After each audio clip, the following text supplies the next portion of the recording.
기초연금을 받을 수 있는 조건을 직접 계산해 보면 의외로 많은 분들이 기초연금을 받을 수 있었습니다.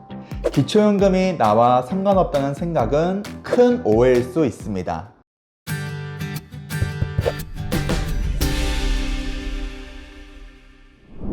안녕하세요. 우리보험 김재한입니다. 오늘은 기초연금에 대해 이야기를 하려고 합니다. 연금 관련 상담 과정에서 많은 분들이 기초연금은 소득과 재산이 적은 일부 하위계층만 받을 수 있는 제도라고 생각하셨는데요. 하지만 실제로 기초연금을 받을 수 있는 조건을 직접 계산해 보면 의외로 많은 분들이 기초연금을 받을 수 있었습니다. 기초연금이 나와 상관없다는 생각은 큰 오해일 수 있습니다. 그래서 오늘은 기초연금은 누가 받을 수 있는지, 그리고 얼마를 받을 수 있는지 상세하게 알아보고 기초연금을 받을 수 있는 평범한 중산층의 사례도 함께 살펴보도록 하겠습니다. 기초연금은 보건복지부 공식 홈페이지에 보시면 만 65세 이상 어르신 중에서 소득 인정액이 선정 기준액 이하인 분들이 받을 수 있다고 설명되어 있습니다. 여기서 소득 인정액과 선정 기준액이라는 용어가 나오는데요. 선정 기준액은 쉽게 보건복지부에서 정하는 금액으로 매년 보건복지부 장관이 고시합니다. 지금 2024년 현재 선정 기준액은 단독 가구는 202만원, 부부 가구는 323만 2천원인데요. 부부 중 한 분만 기초연금을 시청하는 경우도 부부 가구에 해당이 됩니다. 이 금액은 65세 이상 사람 중에서 기초연금을 받을 수 있는 사람이 70%가 될 수 있도록 하는 금액인데요. 하위 70%, 그러니까 상위 30%만 아니면 받을 수 있다는 뜻이기 때문에 기초연금이 나와 상관없다는 생각은 큰 오해일 수도 있습니다. 나의 소득 인정액이 이 선정 기준액 이하이면 기초연금을 받을 수 있는 대상자가 됩니다. 참고로 공무원연금, 사학연금, 군인연금 등 직역연금을 받는 분과 그 배우자는 제외됩니다. 선정 기준액은 단독 가구는 202만원, 부부 가구는 323만 2천으로 명확하고 쉬운데요. 반면 소득 인정액은 설명드릴 내용이 많고 어렵습니다. 국민연금 공식 홈페이지나 보건복지부에서 운영하는 복지로 홈페이지에서 뒤에 설명드릴 복잡한 계산식을 자동으로 계산해주고 주민센터와 국민연금공단에 대면으로 상담하면 더 정확하게 안내해 줄 것이기 때문에 가벼운 마음으로 보시면 좋을 것 같습니다. 소득 인정액이란 소득평가액과 재산의 소득 환산액을 합산한 금액이라고 설명되어 있습니다. 먼저 소득평가액을 보시면 소득평가액은 근로소득과 기타 소득을 구분하여 계산이 됩니다. 근로소득은 세전소득에서 기본공제 108만원을 차감한 금액에서 30%를 추가공제하여 계산됩니다. 근로소득은 부부가구의 경우 각각의 근로소득에서 위의 공제금액을 각각 차감하여 계산하는데요. 참고로 공공일자리 소득, 자활근로소득은 근로소득에서 제외됩니다. 그리고 기타 소득에는 크게 사업소득과 재산소득, 공적 이전소득, 무료 임차소득으로 구분되는데요. 사업소득부터 보시면 임대소득과 기타 사업소득으로 구분됩니다. 임대소득은 부동산 등을 대여하여 얻은 소득을 말하고 기타 사업소득은 그 외 도소매업과 제조업 등에서 얻은 소득을 말합니다. 임대소득과 기타 사업소득 모두 소득과 매출액에서 필요경비를 차감한 금액을 반영합니다. 참고로 국세청에서 신고된 종합소득세 자료가 우선적으로 반영된다고 합니다. 다음은 재산소득이 있습니다. 재산소득은 이자소득과 연금소득으로 구분됩니다. 이자소득은 예금, 적금, 주식 등의 금융재산에서 발생하는 소득을 말하고 월 4만원을 공제하여 반영됩니다. 연금소득은 보험사나 증권사를 통해 가입한 연금보험이나 연금저축 같은 개인연금에서 정기적으로 발생하는 소득을 말하며 이자 소득과 다르게 공제 없이 받은 금액 모두 전액 반영됩니다. 다음은 공적 이전 소득이 있습니다.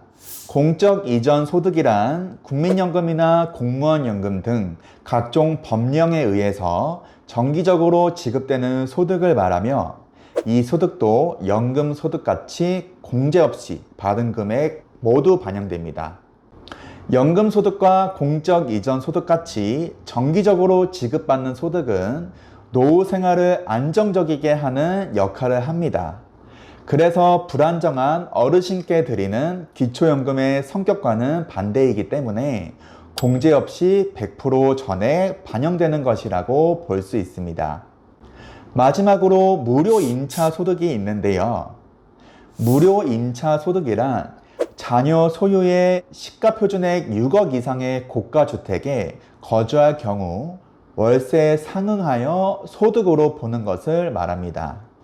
여기서 6억은 시세 기준이 아니라 지방세를 낼 때의 기준인 시가표준액을 기준으로 합니다. 보통 시세의 70에서 80%를 시가표준액으로 보기 때문에 8억, 9억 이상의 주택을 의미한다고 보시면 되겠습니다. 이 시가표준액에 0.78%를 곱하여 연소득을 적용하고 월소득을 구하기 위해서 12를 나눠서 계산합니다. 무료 임차소득 적용 예시를 보면 예를 들어서 시가표준액 6억에 자녀주택에 거주한다고 한다면 6억 곱하기 0.78% 그리고 나누기 12 39만 원이 무료 임차 소득으로 반영됩니다. 이와 같이 계산되어 7억일 때는 45만 5천 원, 8억일 때는 52만 원이 반영됩니다. 그러면 실제 소득평가의 계산 사례를 보겠습니다. 예를 들어 단독 가구이고 월 200만 원의 근로소득과 매달 국민연금 30만 원을 받는다면 근로소득은 기본공제 108만 원을 차감하고 30% 추가공제까지 차감하여 계산하고 국민연금은 공제 없이 받은 금액 모두 반영되기 때문에 94만 4천 원을 소득평가액으로 최종 반영됩니다. 다른 예시도 보겠습니다. 본인의 근로소득 200만 원과 국민연금 수령액 30만 원이 있고 배우자의 150만 원의 근로소득이 있는 부부가구를 보면 본인의 근로소득과 배우자의 근로소득 각각 기본공제와 추가공제를 하고 국민연금을 전액 반영하여 계산하면 123만 8천 원이 소득평가액으로 최종 반영됩니다. 여기까지 소득평가액이 어떻게 계산되는지 알아보았는데요. 다음은 재산의 소득환산액이 어떻게 계산되는지 알아보겠습니다. 재산은 먼저 일반 재산과 금융재산, 그리고 고급 자동차와 회원권, 크게 세 가지로 구분되어 계산되는데요. 고급 자동차와 회원권은 실무상 P값이라고 불리고 있습니다. 재산의 소득 환산액은 일반 재산에서 기본 재산액 공제액을 차감한 금액과 금융재산에서 2천만 원을 차감한 금액을 합산하고 부채를 차감한 금액을 현재 소득 환산율 4%를 곱하고 12로 나눈 금액, 이 금액과 P값을 합쳐서 최종으로 구합니다. 여기서 일반 재산이란 토지나 건축물, 주택 같은 부동산과 자동차, 그리고 임차 보증금 등을 말하고 금융재산이란 예금, 적금, 주식, 그리고 보험의 해지 환급금 등을 말합니다. P값은 고급 자동차와 회원권으로 구분됩니다. 위 계산식을 자세하게 살펴보겠습니다. 일반 재산을 자세하게 살펴보면 일반 재산에서 토지나 건축물, 주택 등의 부동산은 시가표준액으로 계산되고 참고로 자녀와 공동 명의의 부동산이 있다면 지분율만큼 재산으로 반영됩니다. 자동차는 중고 가격과 상관없이 보건복지부 장관이 정하는 금액인 보험개발원에서 산정하는 기준가액으로 계산됩니다. 참고로 자녀와 공동 명의의 자동차가 있다면 부동산과는 다르게 지분율을 적용하지 않고 전액 산정합니다. 내가 월세나 전세로 새 들어 살 때 집주인에게 주는 임차 보증금은 임대차 계약서 상의 보증금 및 전세금으로 계산하되 주거 목적의 임차 보증금은 5%를 공제하여 산정됩니다. 이렇게 산정된 일반 재산의 합계액에서 기본 재산액을 차감해 주는데요. 이 기본 재산액 공제는 지역마다 다릅니다. 대도시는 1억 3,500만 원, 중소도시는 8,500만 원, 농어촌은 7,250만 원을 차감하여 반영합니다. 다음 금융재산을 자세히 살펴보겠습니다. 예금은 3개월 평균 잔액으로 반영이 되고 적금은 잔액 또는 총납입액으로, 주식은 최종 시세가액으로 반영이 됩니다. 보험은 해약할 경우 받게 될 환급금이나 1년 이내에 지급된 보험금이 반영이 됩니다. 이렇게 산정된 금융재산의 합계에서 2천만 원을 차감하여 계산이 됩니다. 그리고 부채를 차감해 주는데요. 이 부채는 금융기관 대출금과 금융기관 외 대출금, 신용카드 미결제금, 그리고 임대보증금으로 구분할 수 있습니다. 여기 금융기관 대출금이란 1금융권이나 2금융권, 그리고 등록 대부업체에서 받은 대출금을 말하는데요. 참고로 카드회사에서 받은 카드론이나 현금 서비스는 인정하지 않습니다. 금융기관 외 대출금이란 공적연금기관이나 주택공사 같은 공공기관이나 교직원 공제회, 군인 공제회 같은 공제회에서 받은 대출금을 말하는데요. 주택연금도 포함된다고 볼 수 있습니다. 주택연금은 집을 담보로 연금을 받는 부채라고 볼 수 있는데 받은 연금만큼 부채로 인정받을 수 있고 부채만큼 재산에서 차감되기 때문에 기초연금에 유리한 제도라고 할 수 있습니다. 그리고 신용카드 미결제금은 3개월 이상 연체된 50만 원 이상의 미결제금을 말하는데요. 카드론이나 현금 서비스 연체는 인정하지 않습니다. 마지막으로 본인 집을 빌려주고 받는 임대보증금도 언젠가는 세입자에게 돌려줄 금액이기 때문에 부채로 인정해 주는데요. 시가표준액의 50% 한도로 반영이 됩니다. 예를 들어 시세 6억에 시가표준액 4억의 아파트를 4억 원에 전세 임대했을 경우 시가표준액의 50%인 2억까지만 부채로 인정해 줍니다. 이 총 부채들을 합산하여 차감을 하고 0.04를 곱한 뒤 12로 나누면 일반 재산과 금융재산의 계산이 끝났습니다. 마지막으로 P값이라고 불리는 고급 자동차와 회원권이 있는데요. 고급 자동차는 3000cc 이상과 차량가액이 4천만 원 이상인 승용차, 승합차, 이륜차를 말하는데 다만 차량이 10년 이상 되었거나 세검용으로 사용하는 경우는 제외입니다. 회원권은 골프 회원권, 승마 회원권 등의 회원권을 말하죠. 이 두 가지 재산을 가지고 있을 때는 소득 환산 4%를 적용받지 못하며 12개월 분할도 적용받지 못합니다. 결국은 이런 고가의 재산을 가지고 있다면 기초연금을 애초에 못 받게 하는 제도라고 보면 되겠습니다. 마지막으로 홈페이지 밑에 증여재산에 대한 안내라고 있는데요. 기초연금을 받기 위해 재산을 타인에게 증여한 재산도 증여했다고 바로 나의 재산에서 제외되는 것이 아니고 재산의 가액의 일부를 차감한 금액이 포함될 수 있다고 안내되어 있습니다. 여기서 차감하는 금액은 타재산 증가분, 수급 희망자와 배우자의 소비분, 그리고 자연적 소비 금액, 이렇게 세 가지로 구분할 수 있습니다.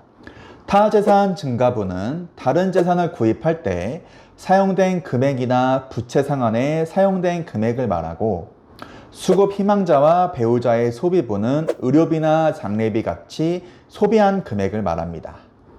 그리고 자연적 소비 금액은 증여일로부터 1개월마다 배우자가 없는 가구는 221만원씩, 배우자가 있는 가구는 270만원씩 무조건 차감해주는 금액을 말하는데요. 예를 들어 시가 표준액 3억 아파트를 가진 부부가 자녀에게 증여했다면 9년 4개월이 지나야 기초연금 계산 시 나의 재산에서 전부 제외될 수 있다는 뜻입니다. 이렇게 기초연금의 소득 인정액이 어떻게 계산되나 같이 살펴봤는데요. 정리하자면 소득평가액과 재산의 소득 환산액을 더해서 구한다고 볼 수 있습니다. 하지만 세부적으로는 참 길고 어려운데요.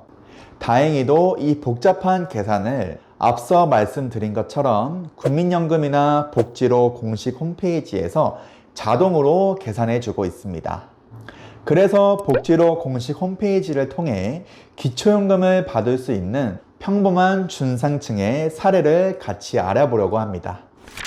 다음은 인천에 계신 한 고객님의 사례인데요. 소득으로는 본인의 근로소득 180만원과 배우자의 근로소득 120만원을 받고 계시고 본인의 개인연금에서 30만원과 국민연금에서 100만원을 받고 계셨습니다. 재산으로는 인천 소재의 시세 6억원, 시가 표준액으로 4억 2천만원의 아파트를 대출 없이 가지고 계시고 차량가에 1천만원짜리 승용차 한 대, 예적금 1억을 가지고 계셨습니다. 이 정보를 복지로 모의계산 공식 홈페이지에 입력하면 소득 인정액은 314만원으로 계산이 되고 선정 기준액 323만 2천원보다 낮기 때문에 수급 대상자로 선정될 수 있다는 결과를 보입니다. 이처럼 수도권에 대출이 없는 집을 소유한 경우에도 기초연금을 받을 수 있다는 것을 알 수 있는데요. 이것은 상위 30%에만 해당이 안 되면 받을 수 있는 현재 기초연금 제도 덕분이라고 볼 수 있습니다. 우리 보험. 여기까지 기초연금을 누가 받을 수 있는지를 알아봤다면 다음으로 그러면 기초연금을 얼마 받을 수 있는지 공식 홈페이지를 통해 자세하게 알아보겠습니다. 우선 기준연금액이라는 용어가 나오는데요. 이 기준연금액은 나라에서 정한 금액이라고 보면 되고 매년 물가 상승률을 반영하여 발표되는데 2023년 올해는 32만 3,180원입니다. 이 기준연금액을 그대로 전액 다 받으시는 분들도 계시고 각종 제도 때문에 감액되어 매우 적은 기초연금액을 받으시는 분들도 계신데요. 차근차근 설명드리겠습니다. 먼저 기준연금액을 연금으로 받으시는 분들은 첫째, 국민연금을 받고 있지 않은 분, 둘째, 국민연금 월 급여액이 48만 4,770원 이하인 분들, 셋째, 국민연금의 유족연금이나 장애연금을 받고 계신 분, 넷째, 기초생활수급자나 장애인연금을 받고 계신 분, 이렇게 네 가지로 구분할 수 있습니다. 참고로 두 번째 48만 4,770원은 기준연금액인 32만 3,180원의 1.5배의 값이고 국민연금에서 주는 부양가족연금액은 제외된 값입니다. 위에 해당이 되지 않는 분들, 예를 들어서 국민연금을 42만 4,700원을 넘어서 받으시는 분들은 이 기준연금액을 주지 않고 다른 산식을 통해서 계산이 되는데요. 이것을 실무적으로 국민연금 연계 감액이라고 합니다. 국민연금을 많이 받으면 기초연금이 깎인다는 말이 여기서 나오는데요. 이 계산 산식에 대해 말씀드리겠지만 굉장히 복잡하기 때문에 참고만 하시고 이 복잡한 계산을 국민연금 공식 홈페이지에서 자동으로 산출해 주기 때문에 가벼운 마음으로 보시면 좋을 듯 합니다. 위에 해당이 안 된다면 두 가지 산식, 소득 재분배 급여, A급여액에 따른 산식으로 계산된 값과 국민연금 급여액에 따른 산식으로 계산된 값 중 큰 값을 적용합니다. 먼저 A급여액에 따른 산식을 보시면 A급여액에 따른 기초연금액은 기준연금액에 A급여 곱하기 3분의 2 값을 빼고 부가연금액을 더해서 계산됩니다. 이 계산식에서 부가연금액은 간단하게 기준연금액의 절반이라고 보시면 되고, 현재는 32만 3,180원의 절반인 16만 1,590원입니다. A급여는 소득 재분배 급여라고도 하는데요. 공식 홈페이지에서는 국민연금 급여액 중에 기초연금적 성격을 가진 부분이라고 설명되어 있습니다. 설명이 어려우니까 계산식을 한번 같이 보겠습니다. 더 어렵네요. 이 계산식은 전 영상에서 설명드린 국민연금과 연관이 있습니다. 국민연금은 다음과 같은 산식으로 계산되는데요.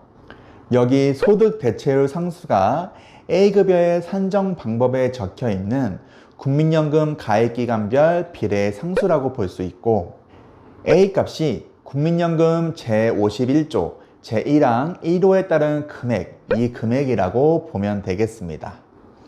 A급여는 가입기간이 길수록 일찍 가입할수록 증가하고, 가입기간이 동일하더라도 가입 시기, 가입 이력에 따라 다 다를 수 있기 때문에 각자 알아보셔야 합니다.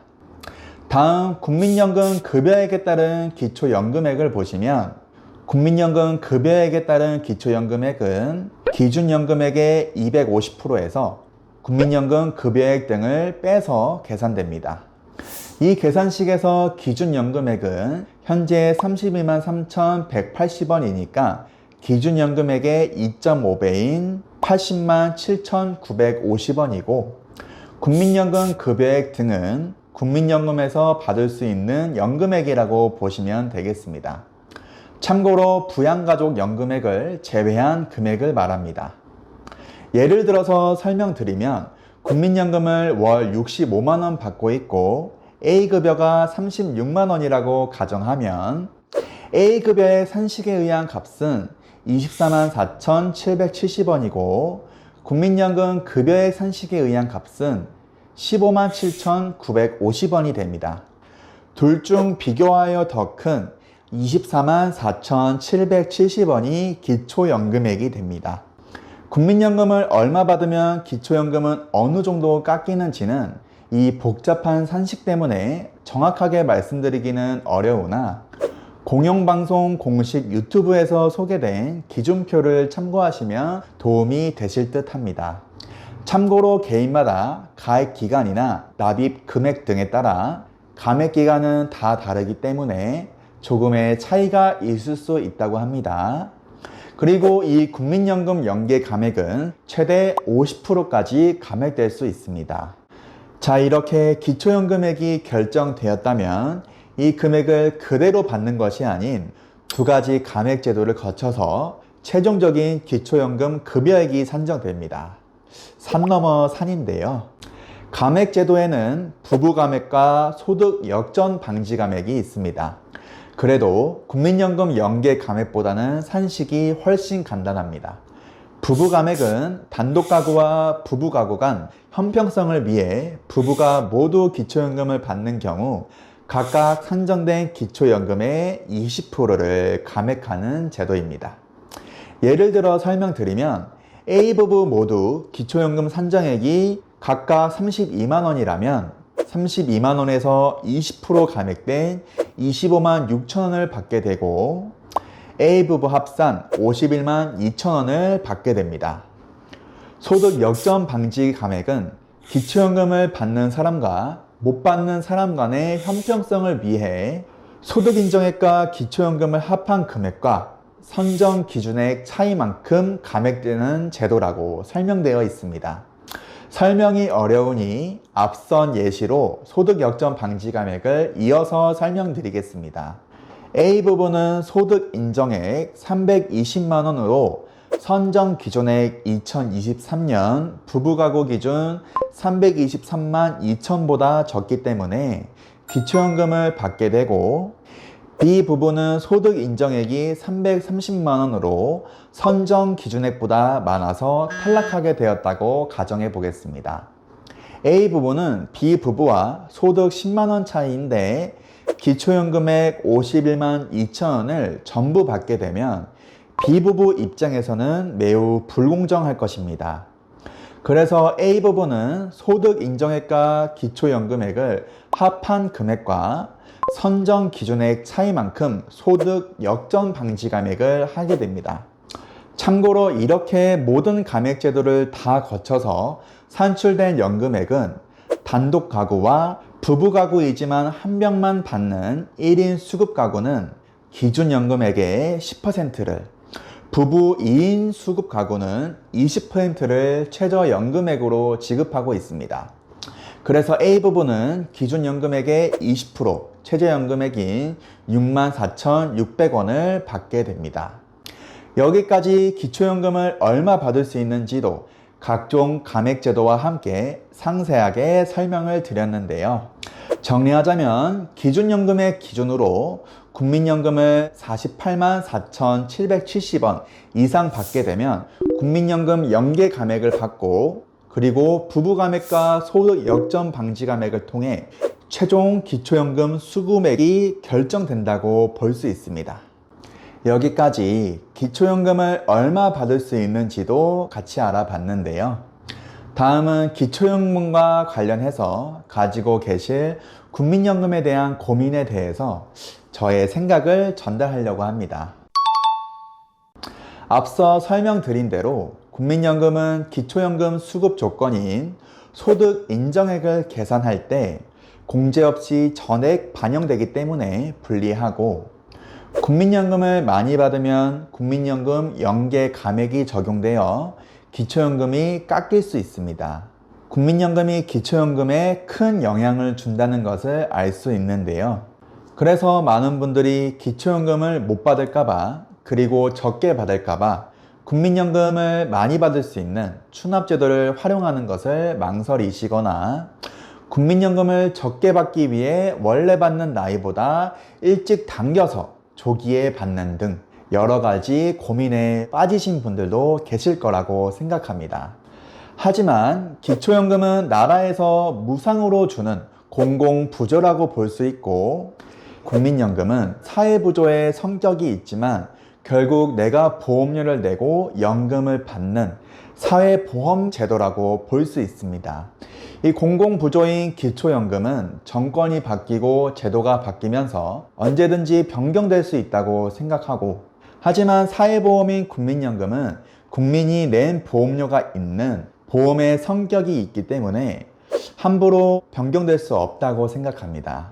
그렇기 때문에 저는 기초연금 때문에 평생 받을 국민연금을 포기하는 것은 섣부르고 위험한 선택이라고 생각하고, 먼저 국민연금에 집중하는 것이 마음 편하고 좋은 선택이라고 생각합니다. 우리 보험. 자, 오늘은 이렇게 기초연금에 대해서 누가 받는지, 또 얼마를 받을 수 있는지 국민연금공단 공식 홈페이지를 통해 자세하게 알아봤는데요. 비록 각종 감액 제도 때문에 기초연금 수령액이 적을 수는 있지만 기초연금은 웬만한 자산가가 아니라면 받을 수 있기 때문에 꼭 신청해 보자는 말씀을 마지막으로 드리고 싶습니다. 기초연금은 하위 70%에 해당된다고 해서 자동으로 지급되는 것이 아니고 신청을 해야 지급받을 수 있습니다. 복지로나 국민연금공단 홈페이지에서 비대면으로 신청이 가능하고, 가까운 주민센터 국민연금공단 지사에 직접 내방에서 신청할 수 있으니까 꼭 챙겨가시면 좋겠습니다. 긴 영상 길이만큼 많은 도움이 되셨기를 바랍니다. 이상 영상 마치겠습니다. 시청해주셔서 감사합니다.